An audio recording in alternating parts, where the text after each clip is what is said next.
My dear student, আজ উচ্চ মাধ্যমিকের বাংলা পরীক্ষা হয়ে গেল। 2024 সালে দেখে নাও বাংলা প্রশ্ন, যা তোমাকে দেখতেই হবে, আর পুরো নিখুঁত উত্তর আছে। প্রত্যেকটা প্রশ্ন তুমি সলভ পেয়ে যাবে, এমসিকিউ, এসএকিউ, এমনকি বড় প্রশ্ন প্রতিটা তুমি ধারণা পেয়ে যাবে।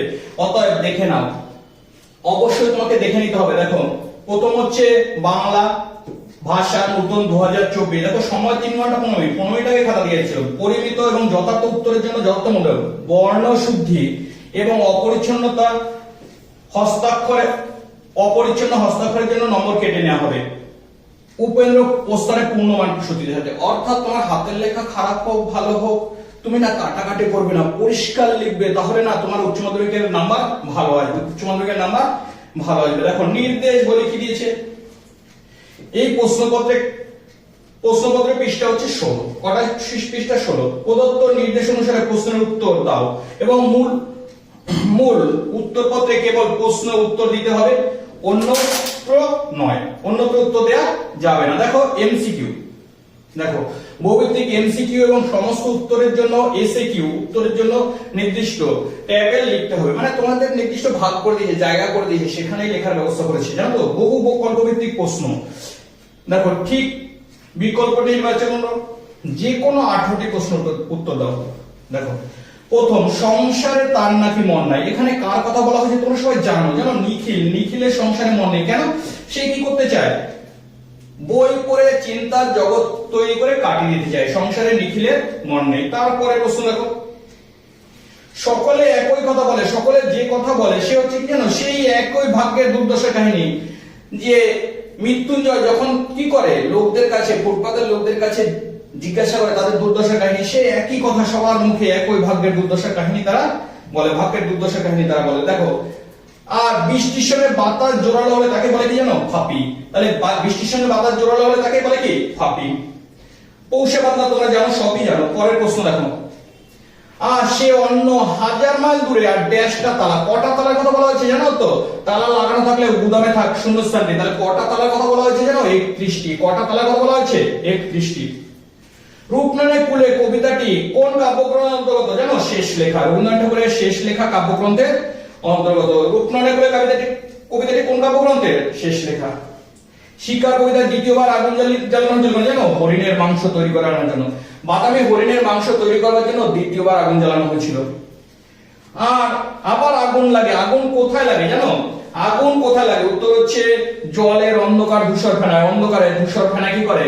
আগুন লাগে। জলের অন্ধকার ধূসর ফেনায় আগুন লাগে। দেখো, 7টা হয়ে গেছে, 8 নম্বর চলে আসে। কন্যানাথ জন্মের পাশে কবিতাটি নিখোঁজ মেয়েটিকে পাওয়া গিয়েছিল কোথায় জানো? উত্তর হচ্ছে জঙ্গলে। কোথায় পাওয়া গিয়েছিল? জঙ্গলে পাওয়া গিয়েছিল। কোথায় পাওয়া গিয়েছিল? জঙ্গলে, তোমরা জানো। বহুদিন কাটেনি, শূন্যস্থানে যে শব্দটি বলবে, দেখো বহুদিন ড্যাশ কাটেনি। বহুদিন জানো তো, তার জঙ্গলে কাটেনি। কোথায় জানি? লেখক আর কবি বহুদিন জঙ্গলে যায়নি, তাই কি শহরেই রয়েছে। বহুদিন ড্যাশ কাটেনি, উত্তর জঙ্গলে কাটেনি। তারপরে অন্তরে সবসময় অ্যাথেস্টিক দিকটি দেখলে চলে কি? উক্তিটি কার? উত্তর সমুদ্র। কোন সময় ভালোবাসার দিকটিও দেখতে হয়, অ্যাথেস্টিক দেখলেই চলে না, অ্যাথেস্টিক দিকটি দেখলেই চলে না। দেখো, তারপরে প্রশ্ন, রাজা রথরাহান নাটয়তি কথাটির অর্থ কি জানো? উত্তর হচ্ছে রাজা রথে আরোহণ করার ভূমি করলেন। রাজা রথরাহান নাটয়তি, রথরোহণম নাটয়তি কথাটির অর্থ কি জানো? রাজা রথ আরোহণ করার ভূমি করলেন। নারায়ণদিন নাটের মাঝরাতে রজনীকান্ত যে পোশাক পরে প্রবেশ করেছিল তা কি জানো? দিলদারের পোশাক। রজনীকান্তের নারায়ণদিন নাটকে কোন পোশাক পরে প্রবেশ করে? দিলদারের পোশাক। কথাটা মালিকের কানে তুলবে না চ্যাটার্জি মশাই। কথাটি কি জানো? রোজ গ্রিন রুমে ঘুমানোর কথা, লুকিয়ে গ্রিন। কে রোজ গ্রিন রুমে লুকিয়ে ঘুমায়? উত্তর হচ্ছে কালীনাথ। দেখো, হয়ে গেল 13। এবার 14 দাগ চলে আসি। দেখো, জয়তরণের ঠাসা। এখানে জয়তরণ হচ্ছে মহানী রোম। কোন স্থানে জয়তরণের ঠাসা? উত্তর হচ্ছে রোম। জলের পানে আসায় মর্দনাকে কতবার, জল পানে আসায় মর্দনাকে কতবার চূড়ায় উঠতে হয়েছিল? উত্তর হচ্ছে 3 বার। জানো তো? 3 বার বলিকান্দারের কাছে মর্দনা গিয়েছিল। কবার গিয়েছিল? 3 বার। তোমরা সবাই জানো এগুলো। বাক্যের অবৈধ উপাদান বিশ্লেষণের কথা কে বলেছে জানো? ব্লুমফিল্ড। বাক্যের অবৈধ উপাদানের ব্যবহারের কথা কে বলেছে? ব্লুমফিল্ড। ওয়ালা প্রত্যয়টি কি রকম জানো? পরাধীন রাখুন। চা ওয়ালা, চা না বসলে ওয়ালা বসে না, মানে ওয়ালা শুধু নিজে নিজে বসতে পারে না, তাই ওয়ালা হচ্ছে পরাধীন রূপমূল। তারপর দেখো মধ্যযুগের সন্তগণ পরিচিতি নাটকটির চিত্রবৃত্তির স্রষ্টাকে? উত্তর হচ্ছে বিনোদ বিহারী। মধ্যযুগের সন্তগণ ছবিটি কে এঁকেছিল? উত্তর হচ্ছে বিনোদ বিহারী মুখোপাধ্যায়। কে এঁকেছিল? বিনোদ বিহারী মুখোপাধ্যায়। দেখো নবজীবনের গান কার রচনা? যতীন্দ্র মিত্র।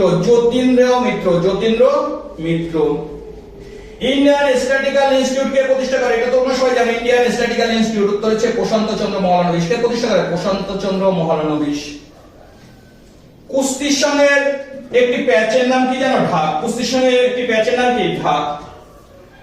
অযান্ত্রিক ছবিটির পরিচালক কে? অযান্ত্রিক তোমরা সবাই জানো, ঋত্বিক ঘটক। ঋত্বিক ঘটকের পরিচালিত একটি ছবির নাম কি? অযান্ত্রিক। তারপরে প্রশ্ন দেখো, অধিক 20টি শব্দের উত্তর দাও। দেখো বুড়ো কর্তা মারা যাবার পর বড় পিসিমা মৃত্যুর জন্য কাকে দোষারোপ করেছিল? উত্তর হচ্ছে কাকে জানো? বড় পিসিমা দোষারোপ করেছিল তান্ত্রিককে। তান্ত্রিককে। কাকে দোষারোপ করেছিল? তান্ত্রিককে। পরের প্রশ্ন দেখো, এ অন্যায় না অত্যাচার না বক্তা অন্যায় এবং অত্যাচার বলেছে কাকে জানো? মৃত্যুঞ্জয়ের স্ত্রী, যে না খেয়ে মারা যাচ্ছে। নিখিল যখন জিজ্ঞাসা করে যে তোমার স্ত্রী তো না খেয়ে মারা যাচ্ছে, তাহলে বলছে আমি জোর করে ওকে খেতে বলিনি, তাহলে এটা অন্যায় করিনি, অত্যাচারও করিনি। তাহলে মৃত্যুঞ্জয়ের স্ত্রীর না খাওয়া, মৃত্যুঞ্জয়ের স্ত্রীর না খাওয়া। পরের প্রশ্ন দেখো, সেখানেই গড়ে উঠেছে একটা ছোট্ট বাজার। বাজারে কি কি জিনিসের দোকান আছে জানো? মুদিখানা, চা, তারপর হচ্ছে মনোহারি, চায়ের দোকান আছে, মনোহারি দোকান আছে। আর কি আছে জানো? উত্তর হচ্ছে আড়ত আছে, আর পোশাকের দোকান আছে, পোশাক। তাহলে কি কি দোকান আছে পারবো? পরেরটা দেখো, তারপরে দেখা গেল অদ্ভুত দৃশ্য। অদ্ভুত দৃশ্যটি কি? উত্তর হচ্ছে অদ্ভুত দৃশ্য মুসলিম পাড়ার লোকেরা না বুড়ি মরাকে নিয়ে রাস্তায় ফিরছিল। তাহলে মুসলিম পাড়ার লোকেরা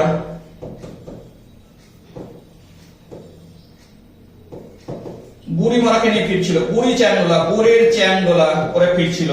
অলস সূর্য এঁকে দেয়। অলস সূর্য কোথায় কি এঁকে দেয় জানো তো? সন্ধ্যার জলস্রোতে, সোনার মতো উজ্জ্বল আলোকসম। তাহলে কোথায় এঁকে দেয়? সন্ধ্যার জলস্রোতে। সন্ধ্যার জলস্রোতে কি আঁকে জানো? জলস্রোতে সোনার মতো আলোক স্তম্ভ, সোনার মতো আলোক স্তম্ভ কি আঁকে? সন্ধ্যার জলস্রোতে। কঠিনকে ভালোবাসলাম। কবি কঠিনকে ভালোবেসেছিল কেন জানো? কঠিন কখনো বঞ্চনা করে না। কঠিন হলো সত্য। যে কখনো বঞ্চনা করে না, যে কখনো বঞ্চনা করে না। তারপরটা দেখো, নিহত ভাই শব্দ দেখে কিরূপ প্রতিক্রিয়া জাগা উচিত বলে কবি বলে? উত্তর হচ্ছে ক্রোধ জাগা। ক্রোধ কি জাগা উচিত? কয়রফলাকার ধ, ক্রোধ জাগা উচিত বলে কবি মনে করেন। তারপর দেখো, নদীর মস্কা ফুলের পাপড়ির মতো লাল হয়ে গেল কেন? উত্তর হচ্ছে হরিণের রক্তে। হরিণের রক্তে। তাহলে হরিণ গুলিবিদ্ধ হয়েছিল, আর জলে গুলিবিদ্ধ হলে তার রক্তে জল কি হয়েছিল? বাদামি হরিণের রক্তে। এই রে পুলিশ আসছে, লাগলো ঝুমদার। পুলিশ আসছিল কেন? উত্তর হচ্ছে শোভাযাত্রীদের থামাতে।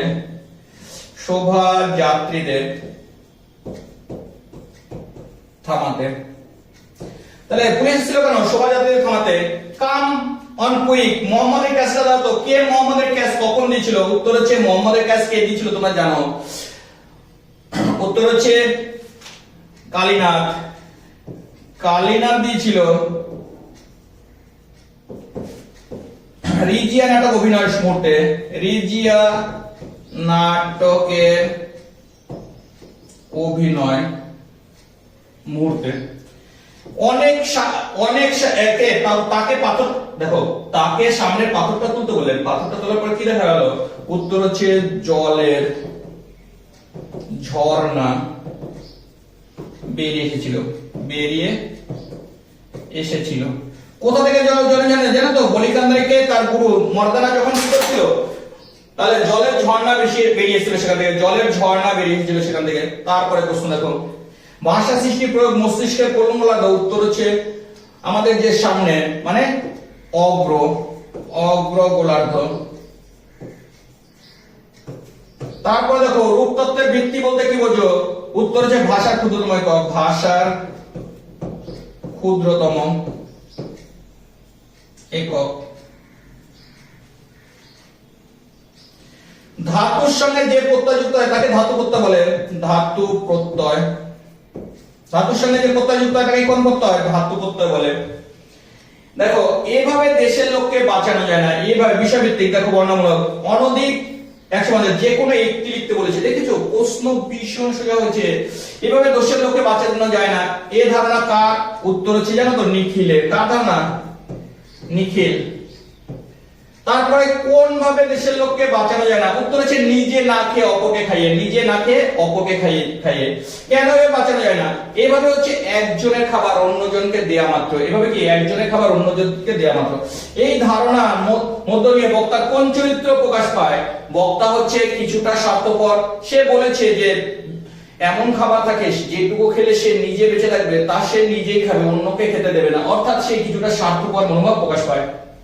তাহলে এই প্রশ্নটা দেখো কতটুকু উত্তর। 1 1 2 1। দেখো এই ধারণা কার? উত্তর হচ্ছে নিখিলের। কোন ভাবে দেশের লোককে বাঁচানো যায় না? উত্তর হচ্ছে নিজে না খেয়ে। তারপরে দেখো কেন বাঁচানো যায়, এটা একটু 2 লাইন লিখতে হবে। কেন বাঁচানো যায়? এরপর দেখো বাঁশিনি এনেছে বাদায় থাকে অথচ ভাতের হাঁড়িতে কাজ করে। বাঁশিনি কে? বাঁশিনি হচ্ছে বড় বাড়িতে একজন চাকরানী হচ্ছে বাঁশিনি, যে উৎসবকে বড় বাড়িতে নিয়েছিল। সে কাকে কি জন্য এনেছে? উত্তর হচ্ছে উৎসবকে নিয়ে এসেছে। বাড়িতে কাজ করবে আর ভাত খাবে, তাই জন্য নিয়েছে। কাজ করবে ভাত খাবে। তার কাজ কি ছিল জানো? কাঠ কাটা। উদ্বিগ্ন ব্যক্তির ভাতের আঙ্গিক এতখানি কেন? দেখো এটা না একটু বড়, 2 লাইন 3 লাইন লিখতে হবে। কি লিখতে হবে? যে উৎসব যে বাদায় থাকে সে বাদায় ফসল উৎপন্ন হয়নি কয়েক বছর ধরে, কয়েক মাস ধরে, তাই তাকে না খেয়ে থাকতে হয়েছে। তার স্ত্রী সন্তান সব মাতালের জলে নষ্ট ভেসে গিয়েছে। তখন না সে পাগলের মতো হয়ে গেছে। বাঁশিনির সঙ্গে এসে সে কি করেছে? ভাত ঢালা ভাত দেখে সে কি করেছে? আহিংকিক দেখেছে। কারণ কি? তার বাদায় ভাত পাওয়া যায় না। এরপর দেখো আরবদের জন্য শুভ ভীষণ দরকার। কে কোথায় এই কথা বলেছে?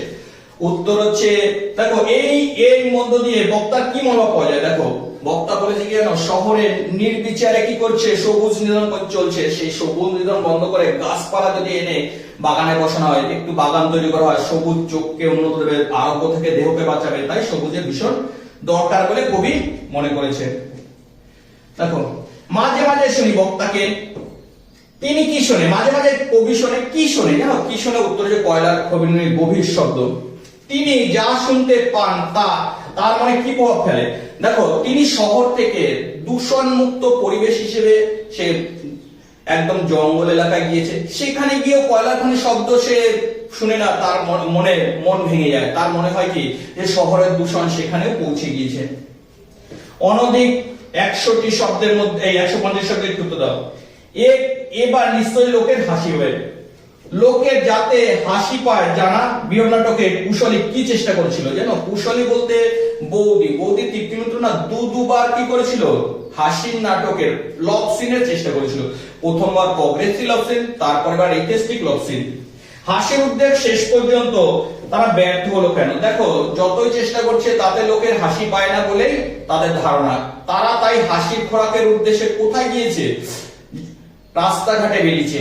যেখানে দেখেছে একটি ছেলে একটি মেয়ে পুলিশের গুলিতে নিহত হয়েছে অন্ন এবং খাদ্যের দাবিতে, তাতে না লোকের হাসি পায়। তাই আমাদের না তাই কবি ব্যঙ্গ করে বলেছে যে আমাদের স্বাভাবিক হাসির দৃশ্যে হাসি পায় না, লোকের দুর্দশা দেখে আমাদের হাসি পায়। তাই কবি এখানে এই কথা উল্লেখ করেছেন, তাই ব্যর্থ হয়েছে। সেই রাত্রে জীবনের প্রথম মুখ্য বললাম যারা বলেন নাট্যাভিনয় একটি পবিত্র শিল্প, তারা সব গাথা। বক্তাকে উত্তর হচ্ছে রজনী বাবু। বক্তাকে রজনী চট্টোপাধ্যায় বাবু। তারপরে কি বলেছে? তিনি কখন কেন এইরূপ সিদ্ধান্ত পৌঁছেছিল? নিজের ভাষায় লেখো। দেখো অল্প বয়সে রজনীবাবু একটি মেয়ের সঙ্গে প্রেম করত, যে বড় লোকের মেয়ে। অনেকদিন পরে যখন তাকে বলেছে চলো আমরা বিয়ে করি, তখন তাকে বলেছে যে তোমাকে নাটক ছাড়তে হবে। তাহলে এই যে কথা, নাটকের লোককে বড় লোকের মেয়েরা কি করতে পারে, প্রেম করতে পারে, কিন্তু বিয়ে করবে না। তাই নাটকের লোককে আপন বলে কেউ মেনে নেয় না বলে রজনীগন্ধা না, তাই সে এই সিদ্ধান্তে পৌঁছেছে। তারপর দেখো অনধিক 150 শব্দে একটি, দেখো গল্পটা মনে পড়লেই হাসি পেত। কোন গল্পের কথা বলা হচ্ছে জানো? কোন গল্প? উত্তর হচ্ছে পাথর থামানো গল্প। গুরু নানক হাত দিয়ে যে পাথর থামিয়েছিল সেই গল্পের কথা মনে করলে কর্তাশীল। এই গল্পের প্রতি বক্তা কিভাবে বিশ্বাস জন্মেছিল? যখন দ্বিতীয় গল্পটি শুনেছে যে তার মায়ের বান্ধবীরা কি করেছিল, যে ট্রেন লাইনের উপর শুয়ে পড়েছিল, ঝড়ের বেগে এসে ট্রেনকে থামিয়েছিল, তখন যে ট্রেন থেমেছিল এটা তো তোমরা জানো। কে জিতেছিল? সে একলা। সে কে কোন প্রসঙ্গে যুক্তি করেছে? দেখো কোন যুদ্ধে জয়লাভ একা করা যায় না, সাধারণ সৈন্য দিয়ে জয়লাভ করা যায়। তাই যুদ্ধ জয়লাভ করে সৈন্য, কিন্তু নাম হয় কার? রাজা। এই কথা ওদের প্রশ্নগুলির তাৎপর্য ব্যাখ্যা করা, মানে পড়তে জানা এক মজুরের মধ্যে যে প্রশ্নগুলো জেগেছিল সবগুলো লিখতে হবে। দেখো এবার অনধিক 150 একটি 50-এর অকালে, সেই অকালে লেখক যে দৃশ্য দেখেছিল তা মানে একটা মাজা পড়া 14-15 বছরের ছেলে খুঁটে খুঁটে কি করছিল, চাল খাচ্ছিল বাজার থেকে, সেই দৃশ্য কথা এখানে বলেছে। মানে কি, যে আমাদের সমাজের যে বিভৎসতা এখানে ফুটে উঠেছে তা লিখতে হবে। 50-60 বছর আগে এই অঞ্চলে একটা জমিদারি আইন ছিল। আইনটি কিভাবে, আইনটির বর্ণনা দাও। আইনটি কি যেন? হাতি ব্যবহার কথা। হাতি যে জঙ্গলে আছে, জমিদার একটা আইন করেছিল, হাতি যে জঙ্গলে আছে সাধারণ লোককে সেই জঙ্গল বেড়া দিয়ে যেতে হতো, আর খাবার টাবার সকল নিয়ে যেতে হতো নিজেদেরকে। বাচ্চা বুড়ো কেউ রেহাই পেত না। কেউ এই জঙ্গল বেড়া দিতে গিয়ে কি হতো, সাপের কামড়ে হিংস্র জন্তুর কামড়ে মারা যেত। আর এর নাম ছিল হাতি বেগার কথা। তাহলে হাতি বেগার কথা এখানে বর্ণনা দিতে বলেছে। ভীষণ সোজা প্রশ্ন হচ্ছে। এরপরে দেখো অনধিক 150 শব্দে শব্দার্থের পরিবর্তন। শব্দের পরিবর্তন বলতে কি বোঝো? শব্দের পরিবর্তন যে কোনো দুটি। দেখো শব্দের পরিবর্তনের আর 3টি ধারা আছে। শব্দার্থের পরিবর্তন মানে কি? শব্দ 1 নম্বর হচ্ছে অর্থের সংকোচন, 2 নম্বর হচ্ছে অর্থের প্রসারণ, 3 নম্বর হচ্ছে অর্থের রূপান্তর। অর্থের সংকোচন মানে কি? আগে বেশি অর্থে ব্যবহার হতো, এখন কম অর্থে ব্যবহার, এটা সংকোচন। যেমন আগে গঙ্গা বলতে যে কোনো নদীকে বোঝানো হতো, এখন গঙ্গা বলতে শুধু একটা নদীকে, কম অর্থে। আগে অন্ন বলতে যে কোনো খাদ্যকে বোঝানো হতো, এখন অন্ন বলতে শুধুমাত্র ভাতকে বোঝানো হয়। দেখো অর্থের পরিবর্তন, আগে যে অর্থে ব্যবহার হতো এখন যদি নতুন অর্থের শব্দ ব্যবহার হয় সেটা হচ্ছে অর্থের পরিবর্তন। যেমন আগে গবেষণা অর্থ গরু খোঁজা বোঝানো হতো। আগে গবেষণা অর্থ কি? গরু খোঁজা বোঝানো হতো। এখন না, গবেষণা অর্থ কোনো কিছু আবিষ্কারকে বোঝায়, এটা অর্থের রূপান্তর। দেখো উদাহরণ সহ স্বাধীন পরাধীন রূপমূল সম্পর্কে আলোচনা করো। যে রূপমূল স্বাধীন বসতে পারে সেটা স্বাধীন, যেটা পরাধীন সেটা বসতে পারে না। দেখো এবার বাংলা ভাষায় 150টি বাংলা গানের দ্বারা দ্বিজেন্দ্রলাল রায় লিখতে বলেছে। দ্বিজেন্দ্রলাল রায় অথবা অতুল প্রসাদ সেন, অথবা দ্বিজেন্দ্রলাল রায় সম্পর্কে তোমাদের লিখতে বলেছে। ভেরি ভেরি ইম্পর্টেন্ট প্রশ্ন ছিল, তোমরা সবাই কমন পেয়েছো নিশ্চয়ই। বাঙালি ক্রীড়া সংস্কৃতিতে নগেন্দ্র প্রসাদ সর্বাধিকারী। নগেন্দ্র প্রসাদ সর্বাধিকারী কি? সবচেয়ে শ্রেষ্ঠ ফুটবল খেলোয়াড় বাঙালিদের। বাঙালি বিজ্ঞান চর্চা উপেন্দ্র কিশোর রায় চৌধুরীর অবদান লিখতে বলেছে, অথবা সুকুমার রায় সম্পর্কে আলোচনা করতে বলেছে। বাংলা চলচ্চিত্রে নির্বাক যুগের বৈশিষ্ট্য আলোচনা করতে বলেছে। দেখেছো? এবার প্রবন্ধ রচনা। প্রবন্ধে দেখো একটি নির্বাচন করে লিখতে বলেছে। কত ওয়ার্ডে জানো? 10 নাম্বার, কিন্তু 400 শব্দে লিখতে হবে। কত শব্দে? 400 শব্দে। মানে কতটা? 3 পাতা লিখতে হবে। একটা পৃষ্ঠায় কত শব্দ ধরা হয় জানো? 125 মানে 400 মানে কত? তাহলে 400 মানে 3 পেজের একটু বেশি। দেখো এটা বলছে মানব জীবনের পরিবেশের প্রভাব।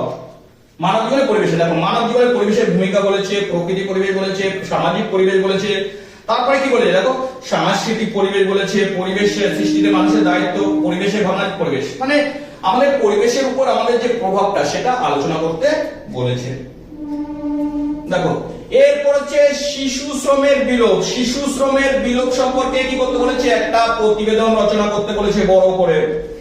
পরে চলে আসি, দেখো বিতর্কের বিষয় বলছে ইন্টারনেট পরিষেবা ছাত্র জীবনের বিষয়। ইন্টারনেট পরিষেবা ছাত্র জীবনের ব্যাপারে যে খারাপ দিক ভালো দিক বিতর্কের বিষয় লিখতে বলেছে।